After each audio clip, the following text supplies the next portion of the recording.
देखिए कि Omicron virus का एक वेरिएंट जो है वो पूरी दुनिया के अंदर बढ़ रहा है और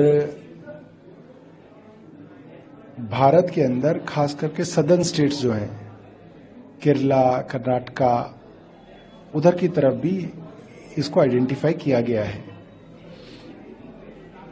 कुछ राज्यों की पॉजिटिविटी रेशो करीब 20% है। जाहिर सी बात है, उसका कारण ये भी हो सकता है कि उन राज्यों के अंदर टेस्ट ज्यादा किए जाते हैं, वहां पे इनको लेके जागरूकता ज्यादा है। मगर केंद्र सरकार की तरफ से सभी राज्यों को कहा गया है कि आप लोग इसकी जागरूकता बढ़ाएं। इस वेरिएंट से बहुत ज्यादा चिंता की बात तो नहीं है कि ये बहुत खतरनाक वेरिएंट है, मगर है कोविड, इसलिए हमको सावधानी भी बरतनी है मगर पैनिक भी नहीं होना है। हमने 2 हफ्ते पहले ही इसके विषय में दिल्ली के अंदर वायरोलॉजिस्ट और पल्मोलॉजिस्ट और कम्युनिटी हेल्थ एक्सपर्ट्स के साथ मीटिंग करके कह दिया था कि हमारे यहाँ जीनोम सीक्वेंसिंग बढ़ाई जाए, ताकि अगर दिल्ली के अंदर ये वाला कोविड का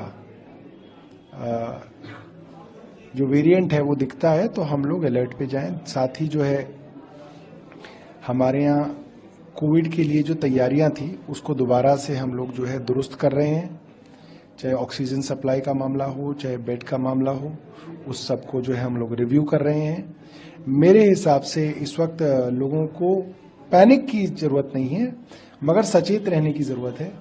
कुछ मृत्यु जो रिपोर्ट भी हुई है कुछ राज्यों से, वो ज्यादातर जो है कोमॉर्बिडिटी वाले पेशेंट्स थे जिनको गंभीर बीमारियां थी, मगर इसके बावजूद भी जो है हमको सचेत रहने की जरूरत है, चौकन्ना रहने की जरूरत है और अपने आप को बचाने की जरूरत है। कोविड ना फैले इसके लिए सरकार भी जो है हर तरीके से जो है अपना काम कर रही है और हम लोगों को भी कहेंगे कि आप भी अगर किसी को कोविड होता है तो आप अपने घर में रहें।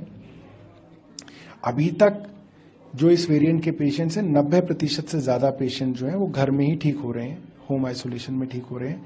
बहुत कम % लोग हैं जिनको ऑक्सीजन की या वेंटिलेटर की जरूरत पड़ रही है, तो ये सारी चीजें बेहतर है। दिल्ली में अपनी जीनोम सीक्वेंसिंग की बात की, अभी दिल्ली के अंदर इस तरीके का ट्रेंड जो है नहीं देखने को मिला है। बहुत ही कम जो है इस तरीके का संक्रमण देखा जा रहा है। अभी फिलहाल कोई चिंता की बात नहीं है, मगर क्योंकि साउथ में ही शुरुआत होती है, फिर वो धीरे धीरे महाराष्ट्र की तरफ बढ़ता है, फिर वो वेस्ट की तरफ बढ़ता है और ईस्ट की तरफ बढ़ता है।